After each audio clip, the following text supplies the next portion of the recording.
Em ơi. Lọc. À.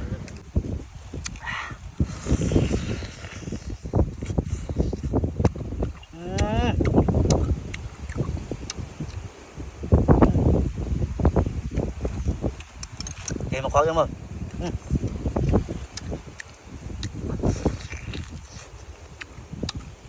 Very good.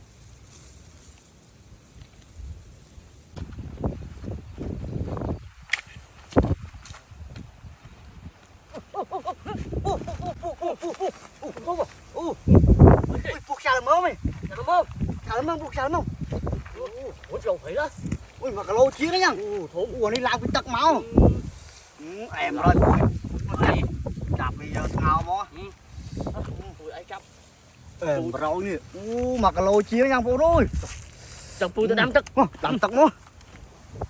Ok em có là lời tắc bố ấy. Dương chạp bàn mà nhà lời tắc cô là cây đặt hướng này mà đâu không con. Đợi chia rồi bên này. Lê ta mà chân đi. Em ơi. Lọc. À. Cái nông cái chỗ đó. Vậy em ơi. Dạ em bên này. Nông đó. Đặt khấu đi nào. Đó tôi bay đấy mà. Đưa hướng đấy mà. Dạ chia đó. Tầng nào nàng con ơi. Bị nhạc bút sinh. Bày cái lối à cô.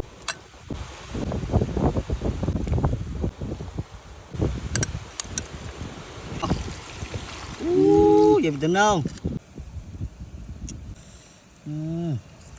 Được qua cả lành vía mà vía trong nè gì đã pi cho nát bán này hiếm chu em đang có nước thì bạch coi hai mới luôn thôi mà ô vậy bị đau Ngay nhắc rồi. chết cũng chết nè này em ra trôi cái đi cho mà đạn này mua không con ơi nè Chết rồi. lành làm vía này Lành đò co muốn. để biết em một đằng mấy nè đã tập yêu đi móc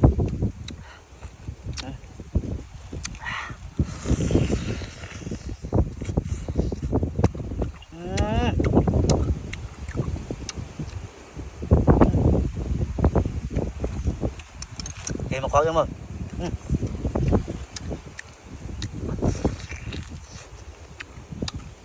very good được thôi được chưa Heo đái.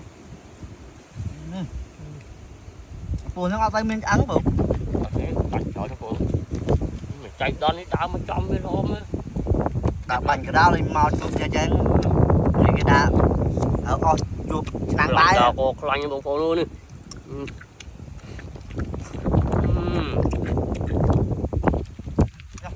Trên quá.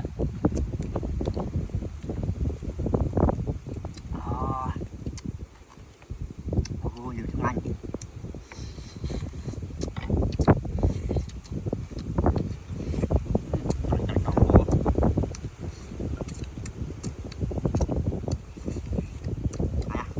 em rồi